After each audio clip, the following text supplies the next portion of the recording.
এটা তো সবে ভোর, এখনো সকাল হয়নি। আমরা যা করার করব।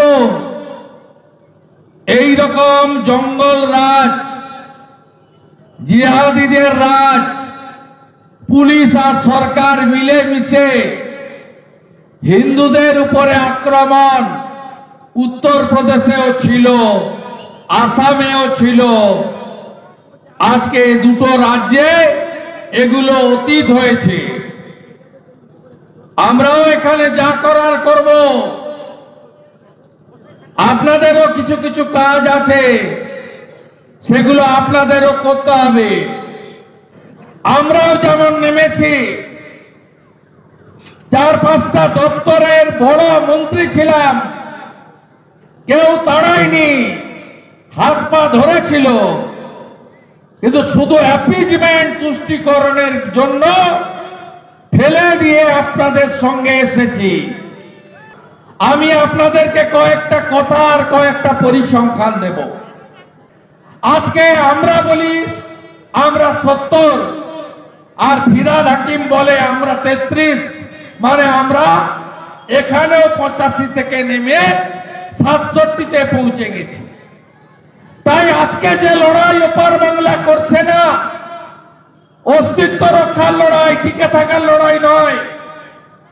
একইভাবে আমাদেরও আগামী দিনে এই যোগেন মন্ডলদের মতো কিছু বিশ্বাসঘাতক জালি হিন্দু, মমতা ব্যানার্জির মতো জালি হিন্দু, তারা আজকে যোগেন মন্ডলের ভূমিকা নিয়ে আমাদের অস্তিত্বকে বিপন্ন করতে চায়।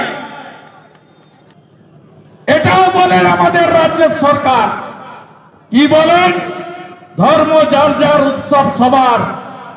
আর আজকে বিরোধী দলনেতা যিনি মমতা ব্যানার্জিকে হারিয়েছেন, তিনি বলেন ধর্ম যার যার, রক্ষা করার দায়িত্ব তার তার। 500 টাকা, 1000 টাকা, আরে আমরা এলে 5000 দিয়ে দেব, কি আছে? গীতাটা উল্টে দেখেছেন? ধর্ম রক্ষতি রক্ষিত। ভয়ে আসেননি? 1,20,000 বাড়ি, 1,20,000-তে বাড়ি হয় না, তবুও বাড়ি বানাচ্ছেন তো। এই 7 সেকরা আসবে জল দিয়ে, এসব সাজাচ্ছেন না, এগুলো সব ওরা ভোগ করবে। কবে জাগবেন বন্ধু? ভয় তো সিটিয়ে আছেন। দক্ষিণ 24 পরগনায় ভয় সিটিয়ে আছেন হিন্দুরা। কবে জাগবেন? এক হলে কি হয় জানেন? আমি শুধুমাত্র রাষ্ট্রবাদ করার জন্য, তোষণের রাজনীতির বিরোধিতা করার জন্য ভারতীয় জনতা পার্টিতে গেলাম, সব ফেলে ছেড়ে একজন সাধারণ নাগরিক হিসেবে। 18ই জানুয়ারি 2021 মমতা ব্যানার্জি আমার এলাকায় গিয়ে বললেন, এটা আমার ছোট বোন, ভবানীপুর আমার বড় বোন, আমি এখানে দাঁড়াবো। প্রথম তিনি বললেন। ভারতীয় জনতা পার্টির কেন্দ্রীয় নেতারা বললেন যে শুভেন্দু অধিকারী, তোমার অগ্নি পরীক্ষা, তোমাকে ওখানেই দাঁড়াতে হবে। 26% মুসলিম, 64,000 মুসলমান ভোট, একটাও পাবো না আমি জানি। উনি শুরু করবেন 64,000 দিয়ে, আমি শুরু করব 0 দিয়ে। ঘুরতে শুরু করলাম হিন্দু পাড়ায়, শঙ্খনাদ হলো হিন্দু গ্রামে গ্রামে। এক করলাম 64% হিন্দুকে, আমি পেলাম 1,10,000 আর মমতা ব্যানার্জি পেল 1,08,000, আমি জিতলাম। 75 ভাগ হিন্দু এক হলো, 72 ভাগ হিন্দু নন্দীগ্রামে। অভিজিৎ গাঙ্গুলি 8,200 ভোটে লিড। 2,000টা হলো 4 গুণ বাড়িয়ে। এক আপনারা হন। জিহাদিদের হাত থেকে, পুলিশের অত্যাচারের হাত থেকে আর এই তোষণবাদ সরকারের হাত থেকে আপনাদের মুক্তি আমরা দেব দেব দেব। আবার বাজেটে হয়তো 500 বাড়াবে। আপনি বলবেন গ্যারান্টি দিয়ে যে আমরা হিন্দু সরকার ডবল দেব, বাড়িতে বাড়িতে চাকরি দেব।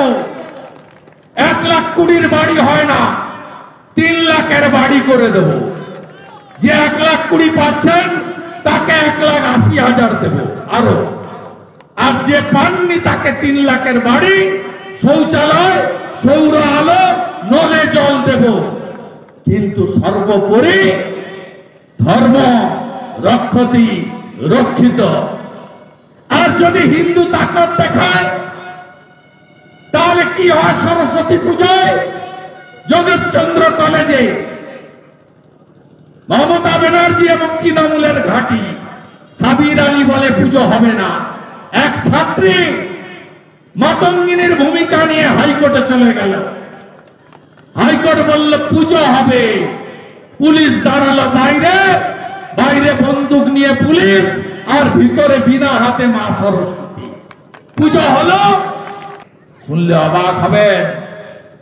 আমার জেলা খেজুরি, এখানে অনেক আত্মীয় থাকে। খেজুরি 1885 সালে স্থাপিত খেজুরি মক্তব প্রাইমারি বিদ্যালয়।